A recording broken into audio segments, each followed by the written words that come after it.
We can no longer be the sole author of terms, of commerce, of anything. We have to share power. With China?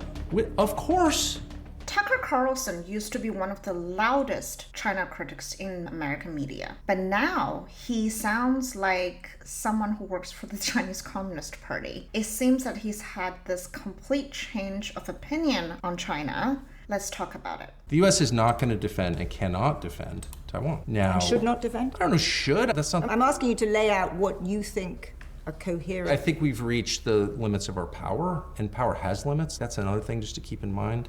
Power's not infinite, you can squander it, and we're in the process of... Right off the bat, his comments and his delivery immediately reminded me of another CCP mouthpiece that we've debunked before, and that is Professor Zhang, who, by the way, was welcomed by Tucker Carlson. Tucker Carlson was really one of the first big names in the US to have kind of welcomed, acknowledged his credibility, and even went as far as to call him professor. Professor, thank you very much for doing this. We've never met. I don't know a great deal about you, but I have seen a number of your videos in which you make remarkably accurate predictions. And by the way, most of the things that the so-called professor, he's not a real professor, most of the things that he predicted in this episode, especially about the Iranian war, turned out to be untrue. It didn't really happen. We're in the process of doing And what that. about Japan and South Korea? I don't understand exactly how that's going to go at all from an American perspective. But in the end, big powers want to and get to control their regions. We have something called the Monroe Doctrine. This was another problem I had with Russia. It's like Russia, of course, is going to demand influence in Ukraine. And you could say, oh, it's a sovereign country. They can't have any influence there. Be real. A big power wants to control, hopefully in a non-brutal, enlightened way, but they want some influence over their neighbors. We can no longer be the sole author of terms, of commerce, of anything. We have to share power. Share power with China on what terms? What does that mean for the US? What does that mean for the rest of the world? I can't think of a good thing that would come out of this new arrangement that he's proposing. And one of the reasons that I think their rhetorics are so dangerous is because it doesn't sound unreasonable, right? Because on the surface, it sounds like, oh, we don't have a choice. You know, it's inevitable. They're a real power. We've reached our limit. And if you've been following my videos for a while, I've talked a lot about this information psychological warfare that the Chinese Communist Party is really good at.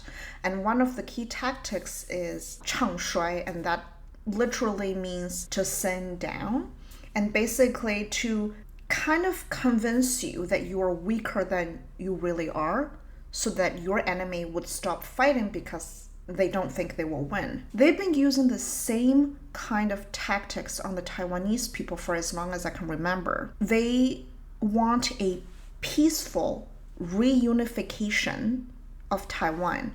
And what that really says is that they want to destroy Taiwan by not firing any one single bullet. And how do they do that? For years, they've been trying to convince the Taiwanese people that the US is not going to come, that the rest of the world is not going to come to your rescue, that you have no friends, no alliances whatsoever. And they've been trying to isolate Taiwan. Why do they do that? Because it's a narrative that benefits China, and it will only become true if we all believe it.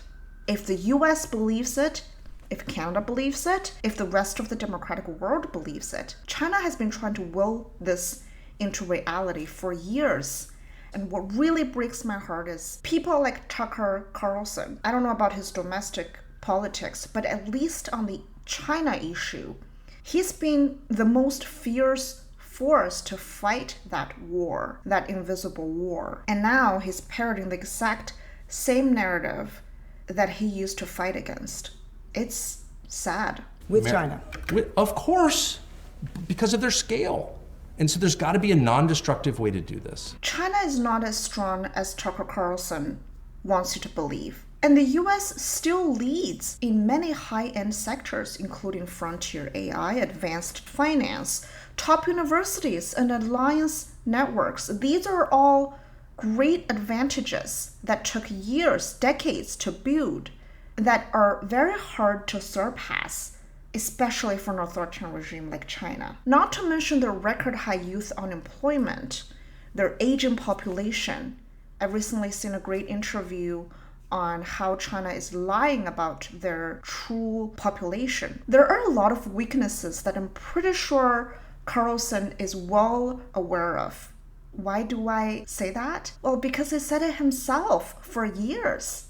So America has school shootings. China is on its third or fourth genocide since World War II. You know, tomato, tomato. 6 dozen 1, whatever. I wish I could have a conversation with the future self then and there, because again, he's not wrong there. I think people in the West, and I'm sorry to say this again, especially people on the left, are so consumed about their domestic human rights issues, or what I call the inevitable imperfections that come with a capitalized democracy, that they sometimes forget how good they have in the West. I know this is an unpopular opinion, probably among my leftist friends, but it's true. Why do you guys think that millions of people apply for asylum in the US, in Canada, in other places? And where do they come from? They come from authoritarian regimes. They come from places where democracy was never an option. I just think it's important for us all to remember that. China has risen rapidly to become the chief economic and political rival of the United States. But China is not content to be the equal of this country. China wants to be our superior. Its communist government is pursuing an initiative called Made in China 2025. Remember, one of the Chinese leaders, Deng Xiaoping, said to the world that China will never be a superpower that would look to take over the stage and replace the US. I don't remember the exact quote, but that was the signature lie that China told the rest of the world when it wanted to be welcomed to this free trade deal. And I want to make sure that you understand, we were never told that China would never be great as the US one day. That is not what we were told. And by we, I mean everybody who was born and raised in China. We were told the opposite. You know, growing up, I was told that there was this great mission that we all strive for. I guess it's like the Chinese version of mega. So we have to make China great again.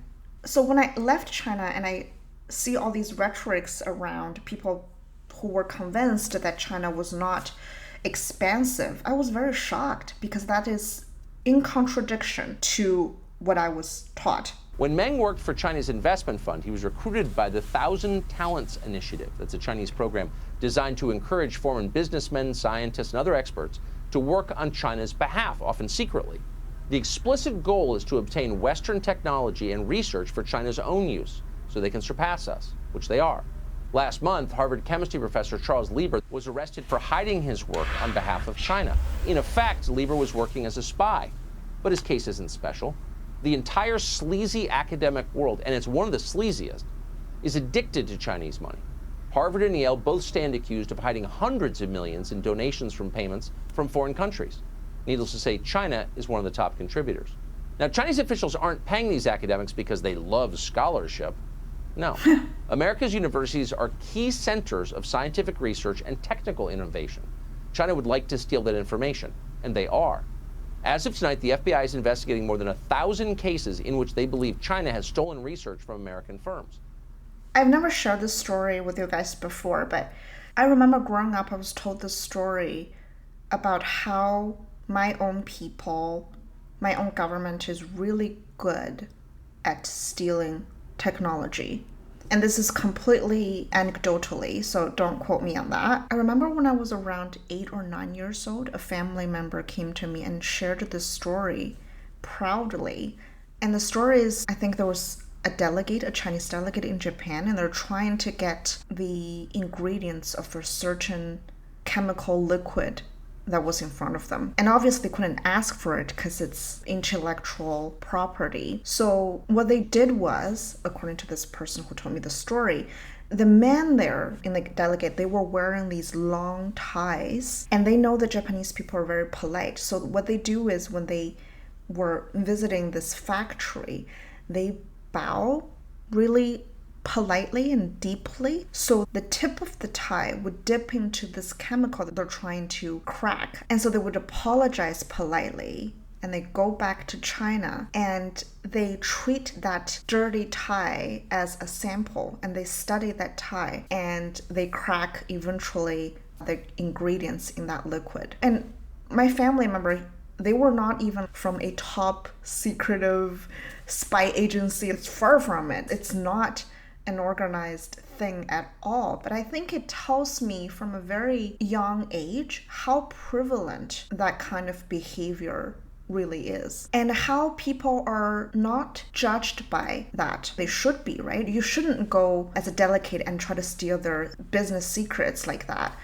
But I think over the years, under the great leadership of the Chinese Communist Party, we've built a culture that is more tolerant of stealing. And one of the first things I noticed studying in a Western university is how plagiarism is taken very seriously here. I remember I was just thinking, oh my God, this is a really serious issue. You cannot plagiarize. This is gonna get you into real trouble if you do it here. It would change the trajectory of your future. And it's so not true in China. Am I proud of that part of my culture? I'm not. But it is unfortunately true. And I don't think that Chinese students are inferior or we're just bad, worse than Western students. I think we were never taught the proper way. We were just born into that culture. And as weird as it sounds, it can feel unfair if you don't cheat when everybody else is getting ahead because of cheating. And it's a toxic, terrifying culture for people with integrity. You imagine the American empire ending someday, probably in a conflagration, in some sort of conflict with another great power. And if you had to pick one, you would imagine the end might come in a dispute over Taiwan, the island off mainland China that China considers part of its country. There's been a dispute about this for almost 80 years. And the United States has informally suggested that it would defend Taiwan's sovereignty, and periodically that part of the world, South China Sea, pops into the news and you think, wow, that could be a big deal if we actually had a war with China, because every year they get stronger. Their economy is not growing every year, and their GDP per capita is a fraction of the US. Canada has a bigger, better GDP per capita than China. They now have a bigger economy than ours, and you can imagine some reckless American leader destroying American power over Taiwan. How does the US lose power if the US forms a strong alliance with Taiwan to combat the rise of an authoritarian regime? It should do the opposite. And that narrative, the narrative that he just told you, it benefits nobody but the Chinese Communist Party, because they want to break you apart so that they can come after you one by one.